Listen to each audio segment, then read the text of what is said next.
এক সপ্তাহের মধ্যে মুক্তি দেন। মুক্তি যদি না দেন এদেশের আলেম ওলামারা আপনার বিরুদ্ধে মাঠে নামতে বাধ্য হবে। স্পষ্ট কথা। বহু সহ্য করেছি, আর ধৈর্য ধারণ করব না। ধৈর্য ধারণ বহুত করেছি, 13 রক্ত দিয়েছি,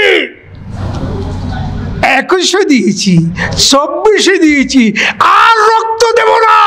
এবং এবার রক্তের কাসাস দেব, বদলা দেব। বাংলাদেশটায় জুলুমের দেশ ছিল। এই জুলুম থেকে নিস্তারের জন্য, এই জুলুম থেকে মুক্তি দেওয়ার জন্য আমাদের দেশের কিছু তরুণ যুবকেরা যেভাবে গত 24 জুলাইয়ের গণ অভ্যুত্থান ঘটেছে, সে গণ অভ্যুত্থানের মাধ্যমে এই জালেমদেরকে এই দেশ থেকে শুধু বিদায় না, জালেমের জায়গা জমিনও হয় নাই, আকাশও হয় নাই, পানিতেও জলও হয় নাই। জলে আশ্রয় নিয়েছিল দাড়ি কেটে, সেখানেও ধরা খেয়েছে। স্থলভাগে আশ্রয় নিয়েছে কলা গাছের পাতায়, সেখানেও ধরা খাইছে। আকাশ যখন যাবে 7টা রাজ্যের রাডার বন্ধ করে, বাংলাদেশের বিমানের রাডার বন্ধ করে যেতে হয়েছে।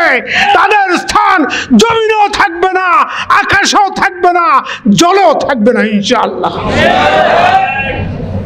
ওই জালেমকে মুক্তি করেছি, কিন্তু বৈষম্য থেকে আমরা মুক্তি পেয়েছি। এখনো কেন বৈষম্য হবে? আমার প্রশ্ন ডক্টর ইউনূস সাহেব, কেন এখনো কারাগারে আমার ভাইরা বৈষম্যের শিকার? এখনো কেন তারা মুক্তি পান নাই? ফারাবী সাহেবকে কয়েকদিন আগে মুক্তি দিয়েছেন, কেন? আর যারা আছে, আমি বলে দিচ্ছি এখান থেকে, এক সপ্তাহের মধ্যে মুক্তি দেন। মুক্তি যদি না দেন এদেশের আলেম ওলামারা আপনার বিরুদ্ধে মাঠে নামতে বাধ্য হবে।